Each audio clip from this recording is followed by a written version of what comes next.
日夜千思万想，清晨早念文章，10年寒苦在书房，方显才高志广。好吧，几年前我就说啊，我说这个其实呢，中国在南海把菲律宾痛揍一顿啊，其实呢是收益和风险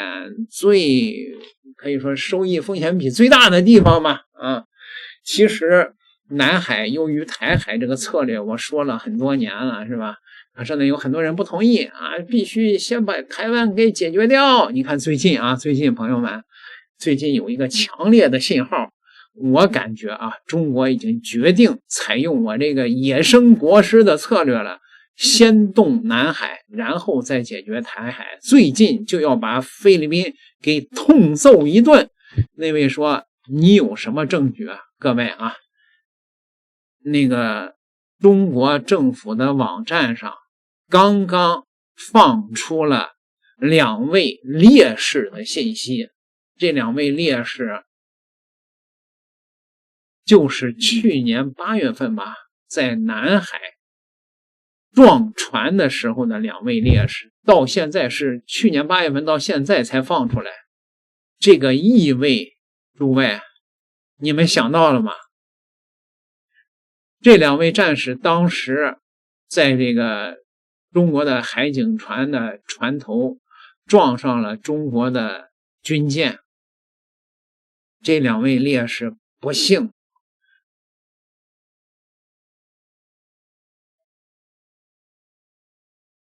刚刚中国政府的网站把这2位烈士给放出来了。这2位烈士全都是山东的兵，生前所在的单位中国海警局追认了1等功，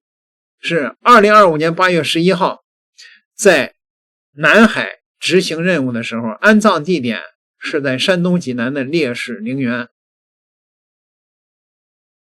这2位烈士你看了吗？中国海警局第3局2025年8月11号在海上维权行动中不幸英语牺牲，安葬地点是安丘革命烈士陵园。2位山东的烈士，各位这个信号还不够明显吗？在中国的网络上出现了大量的这样的声音，说大概就是海军和海警船撞上的那一次，海警船头部都撞没了，这2个人应该当时就在海警的船头。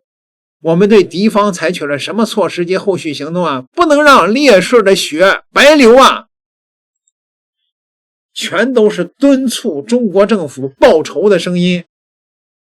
为什么在这个时点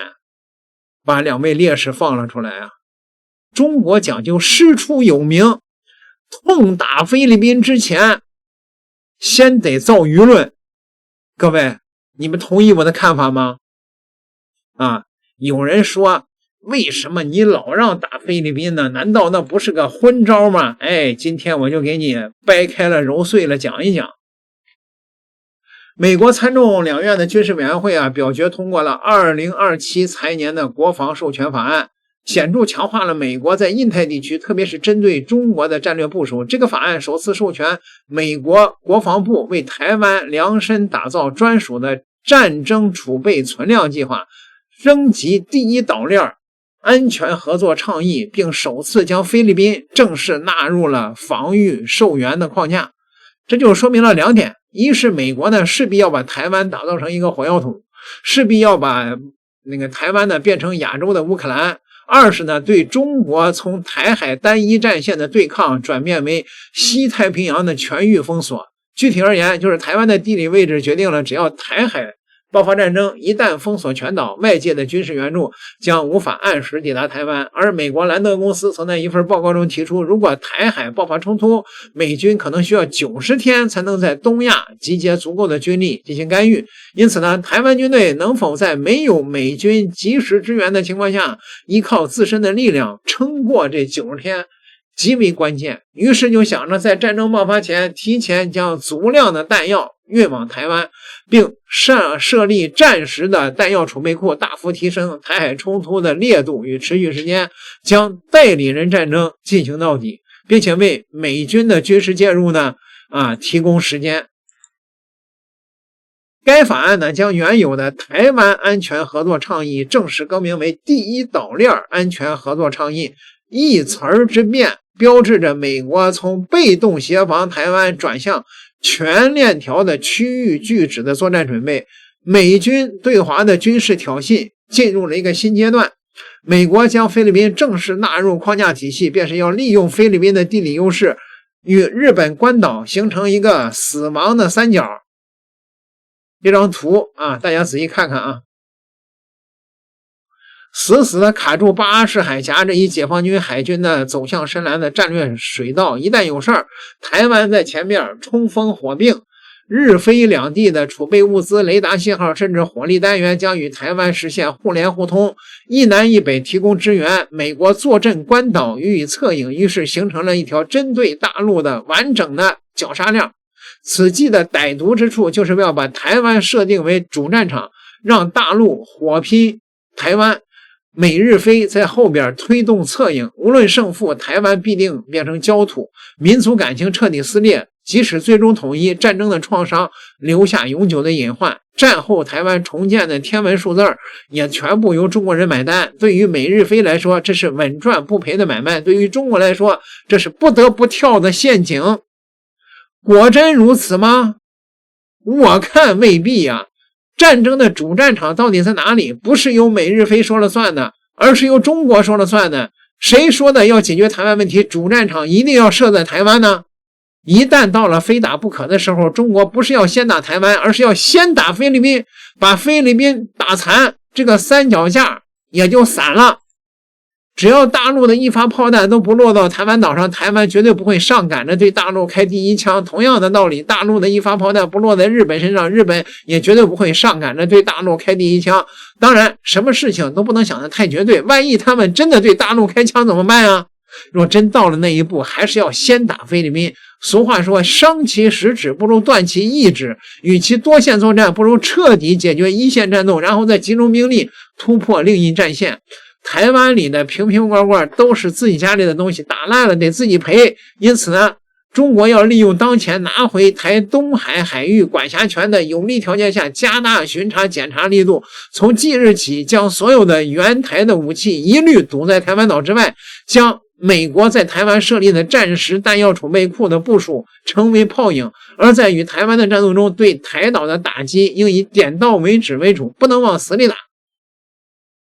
美日菲三国中，菲律宾的军力最弱，也正是这个死亡三角中最大的薄弱之处。只要把菲律宾往死里打，把它彻底打残打废，日菲南北夹击的战略策划就会彻底报废。在菲律宾已经亡国的情况下，日本孤掌难鸣，对日作战也将很快的结束。在此情况下，日美若是非要把战事继续进行下去，在失去菲律宾的情况下，美国关岛将直接暴露在中国航母的炮火之下，而关岛到中国沿海的直线距离刚好在3000公里上下。